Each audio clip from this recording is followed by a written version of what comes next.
Adik kita Ivy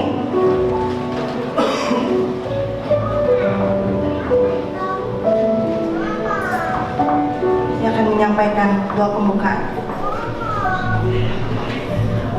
Generous God, we give you thanks for the gift of talents that you have given us. Help us to make the best use of them that we can and to serve you in all what we do. Amen. 14 to 30. The parable of the bags of gold.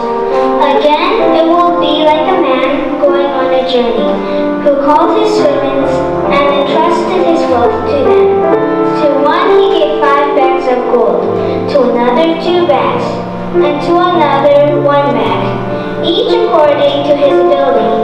Then he went on his journey. The man who had received 5 bags of gold went at once and put his money to work, and gave 5 bags more.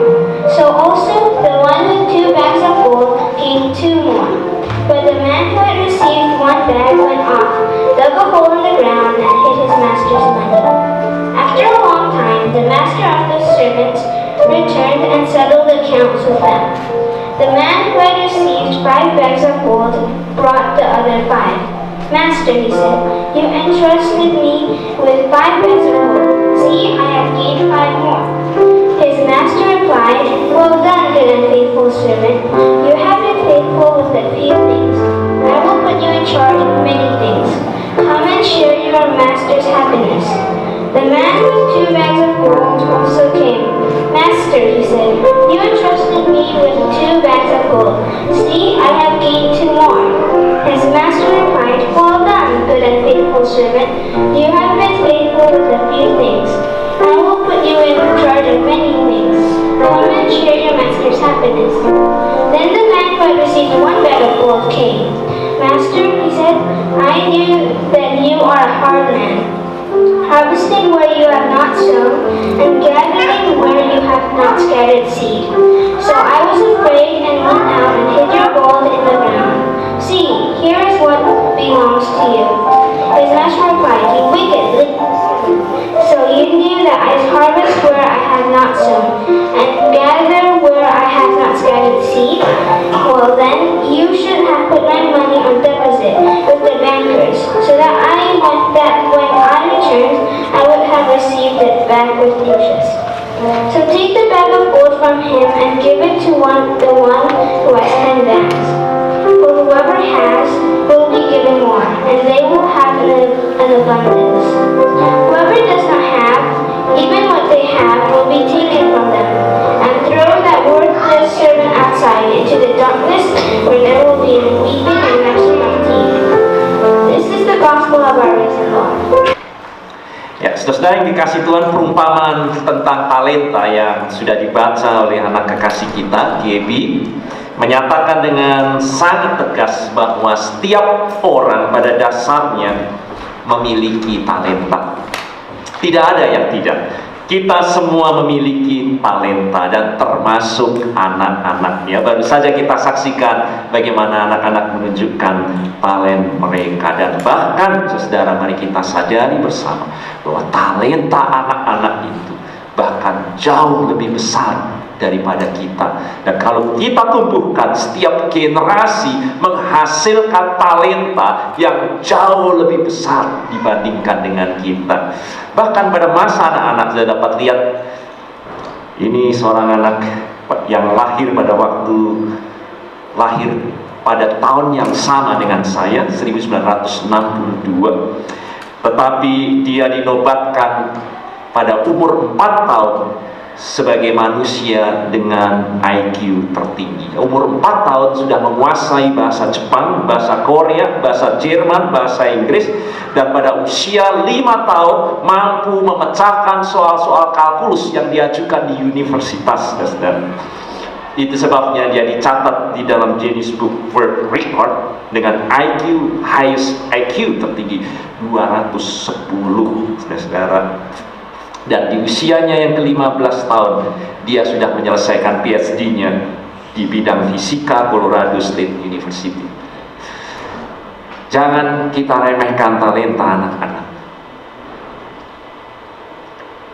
Gregory Smith, saudara, mendapat Nobel karena aktivitas sosialnya di masa anak-anak, dan pada waktu dia mencapai usia 12 tahun, saudara, bandingkan dengan semua penerima hadiah Nobel, dia baru 12 tahun berkat usahanya mendirikan International Youth Advocate, perkumpulan orang-orang muda, dan dia mendapat hadiah Nobel. Ini dari India, saudara, lebih ajaib juga, Akrit Jaswal.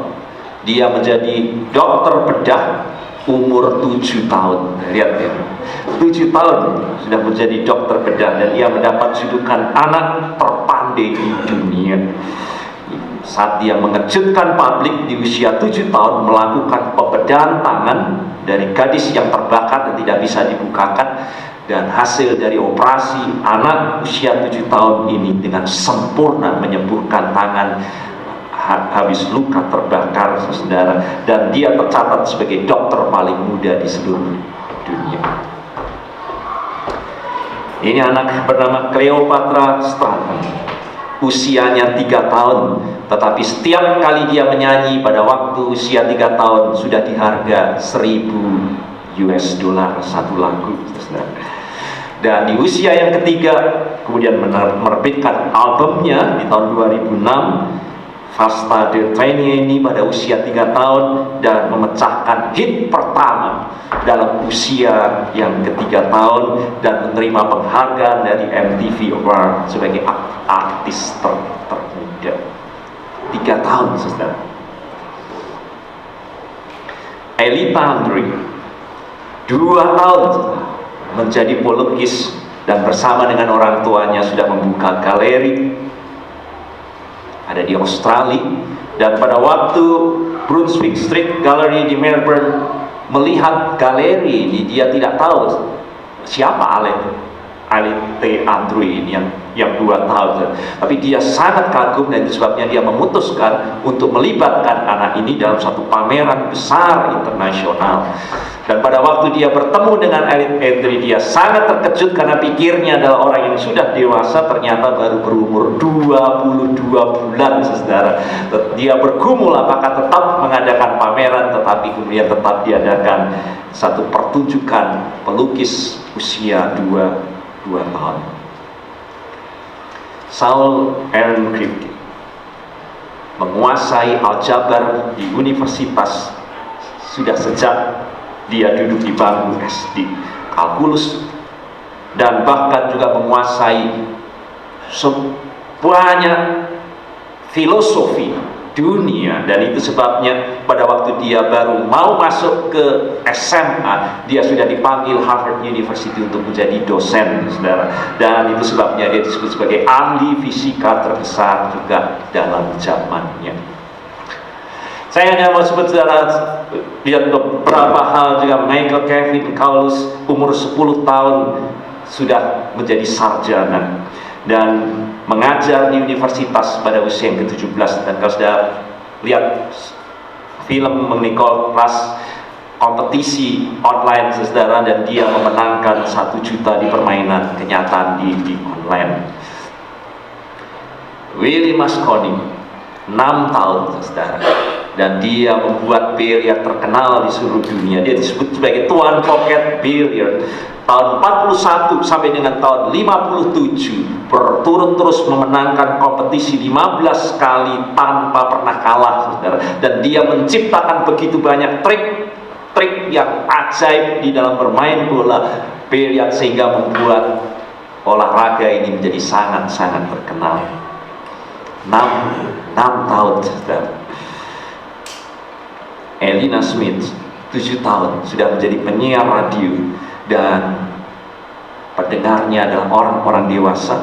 Dan yang mengejutkan, anak usia 7 tahun ini di dalam siarannya live langsung, penggemarnya begitu banyak, dan meminta konsultasi, mengenai percintaan, bagaimana memutus dengan pacarnya, bagaimana dan seterusnya, dan sampai orang tua bagaimana mendidik anak. Ini anak berusia 7 tahun memberi solusi-solusi yang luar biasa kepada persoalan-persoalan yang dialami oleh orang tua.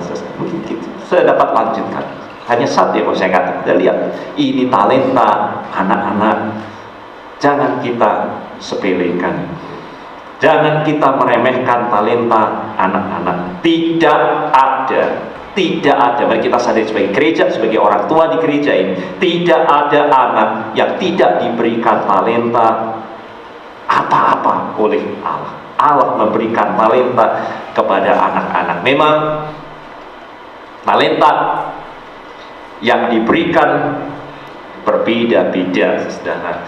Ada yang lebih banyak, tetapi bukan berarti, saudara, bahwa talenta itu tidak bermakna, tidak berarti dalam kehidupan anak-anak kita ini. Begitu penting kita diingatkan bahwa talenta anak-anak itu harus dikembangkan dalam kehidupan kita untuk dikelola. Itu inti daripada perumpamaan yang sangat sederhana. Talenta itu ditemukan, talenta itu dihargai, talenta itu digunakan, talenta itu dikembangkan. Dan kalau dia masih masa anak-anak, siapa yang bertanggung jawab untuk mengingatkan hal ini? Kita orang tua diingatkan bahwa talenta, Tuhan memberi talenta kepada setiap anak-anak kita, dan tanggung jawab kita sebagai orang tua keluarga, termasuk sebagai gereja, tempat di mana anak-anak kita bertumbuh di dalam Tuhan. Mereka semua memiliki talenta.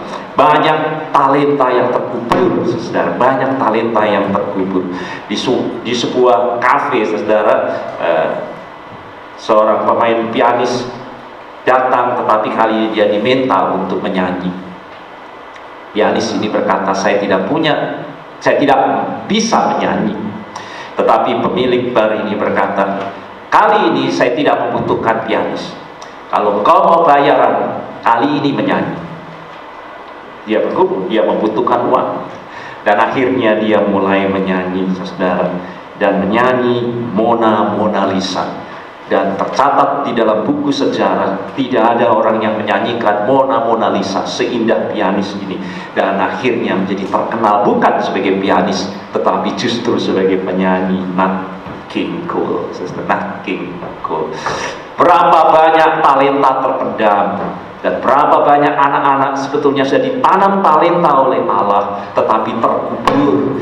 Ini tanggung jawab kita orang tua, ini tanggung jawab kita juga gereja untuk menggali kuburan-kuburan talenta, supaya mereka semua menemukannya, menghargainya, bersukacita dengan talenta itu, mengembangkannya, menumbuhkannya, dan memakainya sebagaimana maksud dari Tuhan untuk manfaat bagi kehidupan umat manusia, tetapi juga untuk mengagungkan dan memuliakan Tuhan.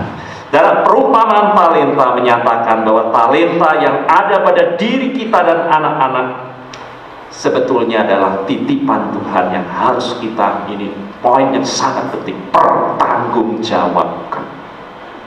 Jadi ini juga diingatkan kepada kita, ada banyak tugas orang tua, tetapi juga kita diingatkan tanggung jawab ini untuk mengembangkan talenta anak-anak kita. Karena ada banyak kecenderungan orang menggali dan melupakan talentanya. Maka mari kita akhiri dengan kita bersama merenungkan sebagai orang tua. Ini tantangan yang tidak mudah untuk kita mengembangkan talenta anak-anak. Karena kenyataannya, sebagaimana kita baca di dalam firman Tuhan, ada lebih banyak mereka yang seperti penerima satu talenta dalam kehidupan ini, yaitu kemudian menguburnya.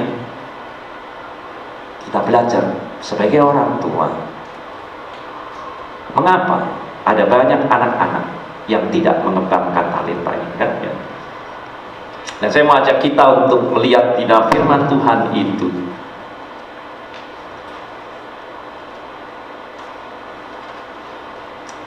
orang tua, saudara, waspada dengan hal ini. Kalau anak-anak saudara mulai bertumbuh dan di dalamnya sudah melihat ada gejala bahwa anak-anak kita itu dikuasai dengan perasaan iri hati.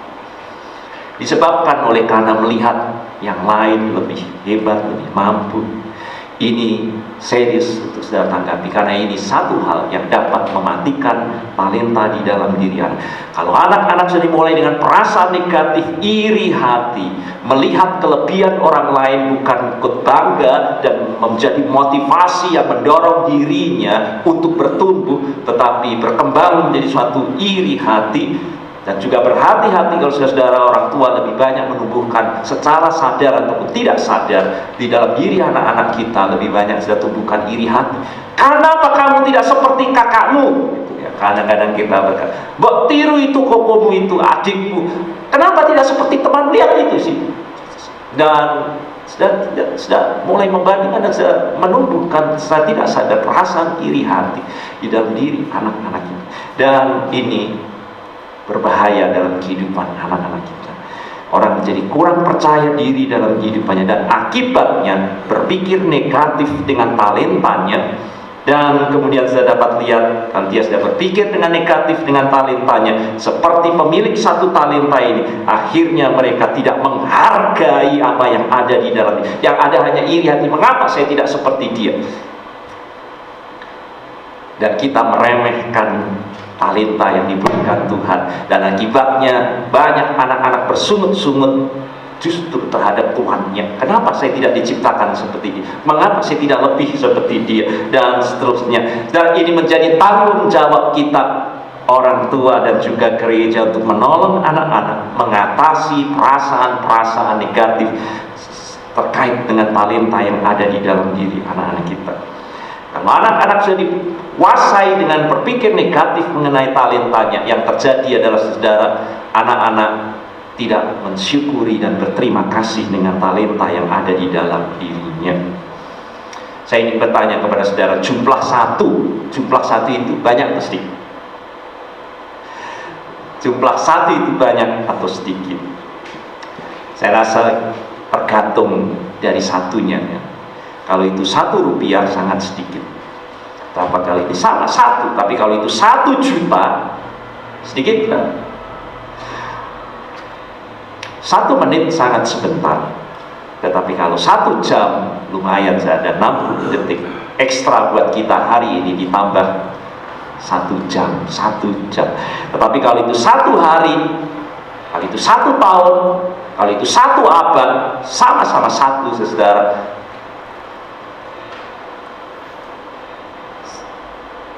Satu butir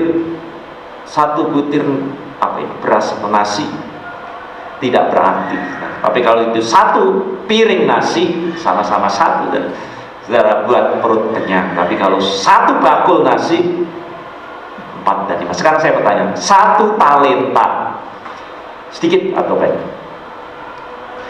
1 talenta yang disebut di sini. Kenapa orang 1 talenta ini berpikir negatif dan bahkan bersungut-sungut dan marah dengan 1 talenta? Apakah ini sedikit, saudara? 1 talenta emas, saudara, itu 34 gram. Harganya adalah 6.000 dinar. Dan 1 dinar pada waktu Tuhan Yesus itu adalah upah pekerja sehari. Jadi 1 tahun itu 365 hari. Jadi 1 talenta itu berapa besarnya? Itu besarnya seperti upah pekerja selama 16,44 tahun, saudara. Tidak sedikit. Dan saya mengajak saudara untuk tidak sedikit. Itu berarti tidak ada talenta dalam diri kita ini yang sedikit, saudara. Memang ada yang lebih banyak daripada orang lain, tetapi kita semua diberi talenta dalam kehidupan, termasuk anak-anak kita, untuk kita teguhkan dan kita yakinkan talenta itu ada dan dapat terus berkembang di dalam kehidupan kita, untuk kita membimbing anak-anak kita. Meskipun 1, saudara, mereka bersukacita menghargainya dan menggunakannya. 1 tepuan saja, saudara, sudah akan membawa orang bisa bersemangat. 1 senyuman, saudara, sudah dapat membuka persahabatan. 1 bintang di langit dapat memandu para pelaut, saudara. 1 Hak suara apabila semua digunakan dapat merubah suatu arah politik dan kehidupan bangsa. Satu kata dapat mengawali sebuah doa. Satu kadang-kadang membuat pelecehan dalam kehidupan kita ini. Inilah panggilan kita bersama bahwa anak-anak kita semua diberi talenta oleh Tuhan. Masalah yang berikutnya, saudara, yang diingatkan, kita juga waspada untuk terus membimbing rasa confidence dalam kehidupan anak-anak. Biasanya talenta terkubur dan hilang dalam kehidupan anak dan tidak nampak lagi dalam kehidupan pertumbuhan dewasa disebabkan oleh karena rasa takut. Orang tua bertanggung jawab terus membimbing anak-anak dalam talentanya untuk mensyukurinya dan mampu untuk mengembangkan dalam kehidupannya dengan mengatasi rasa takut ini. Sudah baca dan perumpamaan talenta, aku takut untuk mengusahakannya. Dan kalau orang takut, itu berarti tidak maju oleh karena tidak berani untuk memakai dan menggunakan talenta itu. Yang terakhir, saudara, firman Tuhan juga ingatkan bahwa kemalasan menjadi masalah serius. Perhatikan anak-anak kita dengan talenta. Ini adalah hal yang akan membunuh pertumbuhan dan perkembangan dari talenta anak-anak kita. Dan yang kita lihat, yang sering kali terjadi, kalau kita orang tua tidak waspada dengan talenta anak-anak kita dan kita salurkan dan kita tumbuhkan dengan baik dan benar, yang terjadi talenta-talenta itu berkembang dengan liar, saudara. Dan dapat kita lihat berapa banyak anak-anak mengembangkan talentanya justru dengan sangat-sangat negatif. Yang akan sangat positif kalau kita orang tua mampu untuk melihat setiap potensi yang di dalam diri anak dan membuka saluran-saluran yang benar dan positif dalam kehidupan anak-anak untuk menggunakan talentanya. Saudara, dalam perayaan Children's Day hari ini, mari kita sebagai orang tua, sebagai keluarga, sebagai guru-guru sekolah minggu, sebagai pengurus gereja, sebagai pemimpin gereja, sebagai jemaat Tuhan, jadikan GKI San Jose untuk lebih peka bersama untuk menggunakan, mengusahakan talenta dari anak-anak itu, menemukan, mensyukurinya, bersukacita dengannya, menggunakannya, mengembangkannya, menumbuhkannya untuk kemuliaan Tuhan. Amin.